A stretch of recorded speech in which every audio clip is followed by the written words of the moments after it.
Dear student, today we will discuss chapter number 4, process and basis of accounting.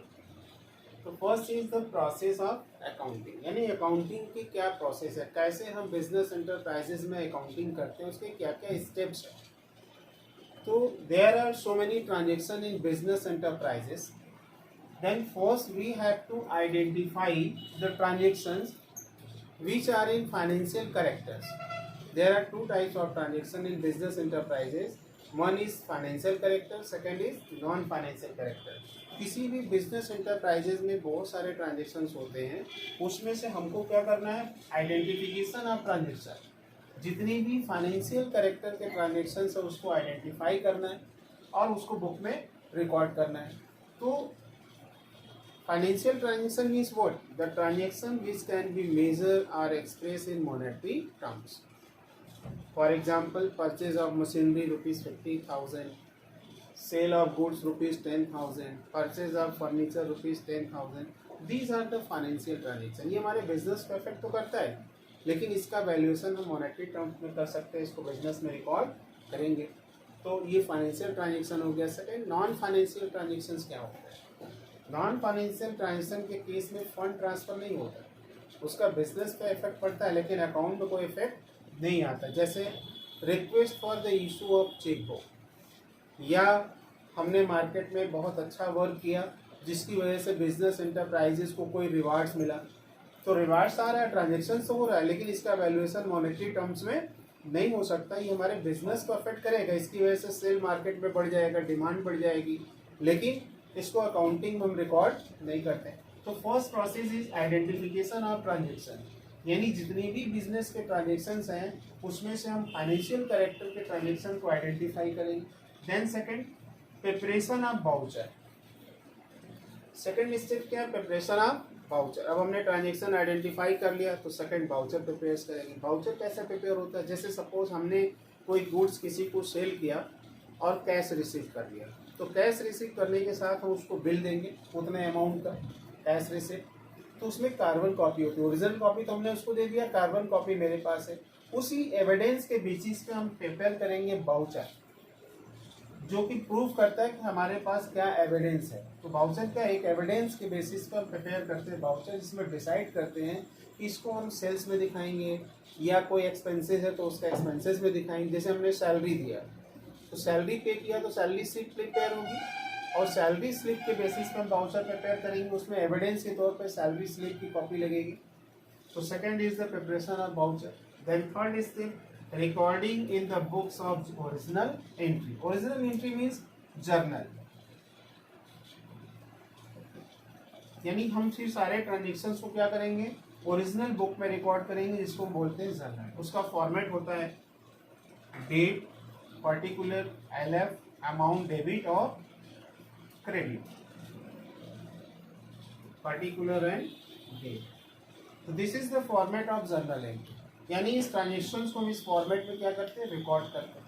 अब इसको हम next discuss करेंगे आगे जब जर्नल डिस्कस करेंगे. फोर्थ प्रोसेस है पोस्टिंग टू लेजर. जर्नल में पोस्टिंग करने के बाद नेक्स्ट स्टेप क्या होगा, हम इसका लेजर प्रिपेयर करेंगे. अब लेजर क्या होता है, हम इंडिविजुअल, जैसे सपोज हमने 5 कस्टमर को गुड सेल किया, XYZ राम श्याम मोहन, तो हम 5 कस्टमर का इंडिविजुअल अकाउंट प्रिपेयर करेंगे, उसको क्या बोलते हैं, लेजर अकाउंट. और जिस कस्टमर से रिलेटेड जो ट्रांजेक्शन होगा उसको हम उस कस्टमर के अकाउंट में पोस्ट करेंगे. तो this is the next step, posting to ledger. Next step, preparation of trial balance. तो after the posting to ledger the next step will be preparation of trial balance. Trial balance is what? It is a summary of account. जो हमने ये laser बनाया है इसका एक summary prepare करते हैं, जिसको हम क्या बोलते हैं, ट्रायल बैलेंस. ट्रायल बैलेंस क्या चेक करता है, it check the arithmetical accuracy of the accounting, यानी हमने जो प्रीवियस में अकाउंटिंग किया है क्या ये मेरा सही है कि नहीं सही है, ये कहाँ से चेक होता है, ट्रायल बैलेंस से. तो next step, preparation of trial balance. After that, we will prepare the financial statement. After that, we will prepare the financial statement. Under this statement, we will prepare the profit and loss account and balance sheet. Profit and loss account and next is the balance sheet. Profit and loss show the profit or loss of the business, and this balance sheet show the financial position of the business. Balance sheet क्या show करता है? Business के financial position को show करता है. यानी यहाँ पे हमको बिजनेस का प्रॉफिट या लॉस पता चलेगा या बिजनेस की फाइनेंशियल पोजीशन को हम जान पाएंगे. This is the end result of accounting. So this is the process of accounting. Next is the basis of accounting. There are two basis of accounting. One is cash basis accounting, second accrual basis accounting. In cash basis accounting, only the cash transactions are recorded in the book. In cash basis accounting, only the cash transactions are recorded in the books. And in credit basis accounting or accrual basis accounting, in accrual basis accounting, all the transactions are recorded in book, whether it is in cash or credit. यानी accrual basis में हम दोनों transactions को record करते हैं, चाहे वो cash में हो या credit में हो. To see the difference between these two, first cash basis accounting, only cash transactions are recorded. अभी हमने बताया कि इसमें केवल cash transaction को रिकॉर्ड करते हैं. accrual basis में दोनों ट्रांजेक्शन रिकॉर्ड करते हैं, तो it record both transactions cash and credit. Second, only those expenses or income are recorded which have been paid or received. अब हम इनकम और एक्सपेंस की बात करते हैं, तो कैश बेसिस अकाउंटिंग में हम इनकम और एक्सपेंसेस को तभी अकाउंटिंग में रिकॉर्ड करते हैं जब तक कि उसका कैश रिसीव या कैश पेड ना हो गया हो. अक्रूवल बेसिस अकाउंटिंग में जितनी भी इनकम या एक्सपेंसेस हैं, हम सारे इनकम और एक्सपेंसेस को रिकॉर्ड करते हैं वेदर द कैश रिसीव और नॉट, या कैश पेड और नॉट. यानी कैश रिसीव हुआ है चाहे नहीं हुआ तभी उस इनकम को रिकॉर्ड करेंगे. सेम अगर एक्सपेंसेस है, कैश पेड हुआ या नहीं हुआ तब भी रिकॉर्ड करेंगे. जैसे फॉर एग्जांपल कि हमको रेंट पे करना है 12,000 रुपीज फॉर 12 मंथ. सपोज हमने यहाँ पे 10 मंथ का रेंट पे कर दिया 10,000 रुपीज और 2 month rent is not paid, तो दैट इज द आउटस्टैंडिंग. इसको क्या बोलेंगे हम? आउटस्टैंडिंग रेंट बोलेंगे. तो हमारा अक्रूवल बेसिस अकाउंटिंग क्या कह रहा है कि अगर हम 12 मंथ की अकाउंटिंग कर रहे हैं तो हमको 12 मंथ के सारे एक्सपेंसेस को रिकॉर्ड करना है. तो अगर बेटा हमने 10,000 रुपीज पे किया 10 मंथ का, तो 2 मंथ का रेंट हमको पे करना है जो कि इस फाइनेंशियल ईयर का है. तो अक्रूवल बेसिस के अकाउंटिंग के बेसिस पे हम 2,000 को यहाँ पे प्लस करके दिखाएंगे अकाउंटिंग में, और किस नाम से दिखाएंगे? आउटस्टैंडिंग के नाम से. आउटस्टैंडिंग मीन्स क्या? Due but not paid. लेकिन अगर ये कैश बेसिस अकाउंटिंग होता तो कैश बेसिस अकाउंटिंग हमारा क्या कह रहा है? केवल कैश ट्रांजेक्शन को रिकॉर्ड करना. अगर हमने यहाँ पर 10,000 रुपीज रेंट का पेमेंट किया तो only 10,000 we will record in accounting. तो यहाँ पे केवल 10,000 को ही रिकॉर्ड करेंगे. तो second, this is the difference कि यहाँ पे सारे इनकम और एक्सपेंसेस रिकॉर्ड होंगे चाहे उसका कैश रिसीव हुआ हो या ना हुआ हो. Next point third, it does not recognise company act.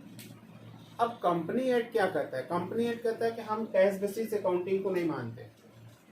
क्यों नहीं मानते? कि कैश बेसिस अकाउंटिंग सारे ट्रांजेक्शन को रिकॉर्ड नहीं कर रहा है, तो उस केस में हमारा cash basis accounting correct profit calculate नहीं कर सकता. इसलिए company act does not recognise the cash basis accounting. Accrual basis accounting it recognise the company act 2013. Company act क्या कर रहा है कि हम अक्रूवल बेसिस अकाउंटिंग को मानेंगे, क्योंकि अक्रूवल बेसिस अकाउंटिंग में किसी भी फाइनेंशियल ईयर से रिलेटेड जितने भी ट्रांजेक्शन्स हैं, चाहे वो कैश हो या क्रेडिट हो, हम सारे ट्रांजेक्शन को रिकॉर्ड करते हैं. तो यहाँ पे हमारा प्रॉफिट क्या होगा? करेक्ट आएगा. इसलिए कंपनीज एक्ट किसको रिकॉग्नाइज करता है? अक्रूवल बेसिस अकाउंटिंग को. Next, it does not ascertain correct profit और लॉस. कैश बेसिस अकाउंटिंग में केवल हम कैश ट्रांजेक्शन को रिकॉर्ड करते हैं, क्रेडिट ट्रांजेक्शन को हमने छोड़ दिया. तो जब हम ट्रांजेक्शन पूरा रिकॉर्ड ही नहीं किए बिजनेस में, तो हमारे बिजनेस का करेक्ट प्रॉफिट या लॉस हमको पता नहीं चल पाएगा. तो क्या कह रहा है? It does not ascertain the correct profit और loss, but in accrual basis it ascertain correct profit and loss because it record all the transactions credit and cash which is related to a financial year. Next, cash basis accounting is suitable for, अब cash basis accounting किस business के लिए suitable है, किस profession के लिए suitable है? तो it is suitable for doctor, lawyers etcetera. Doctor और लॉयर्स की जो प्रैक्टिसेस होती है, जो प्रोफेशनल प्रैक्टिस उनकी होती है, उनके ज़्यादातर transaction even maximum transaction cash में होते हैं, इसलिए कैश बेसिस अकाउंटिंग डॉक्टर और लॉयर्स के लिए सुटेबल है। क्योंकि यहाँ तक आज के डेट में जितने भी डॉक्टर्स हैं, लॉयर हैं, जिसकी प्रैक्टिस होती है, वो ज़्यादातर ट्रांजेक्शन उनके कैश बेसिस पे होते हैं, उनके क्रेडिट टर्म्स नहीं चलते। Next, accrual basis accounting is suitable for business enterprises, चाहे वो स्मॉल बिजनेस हो या लार्ज बिजनेस एंटरप्राइजेस हो। तो अक्रूवल बेसिस में क्रेडिट फैसिलिटीज प्रोवाइड्स करना, यानी it is suitable for business enterprises. So this is the difference of cash basis and accrual basis accounting.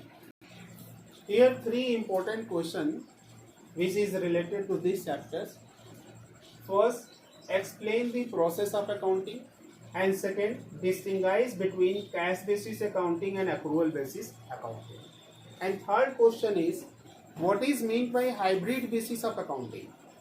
But a hybrid basis of accounting means what? It is a mixture of cash basis and accrual basis accounting.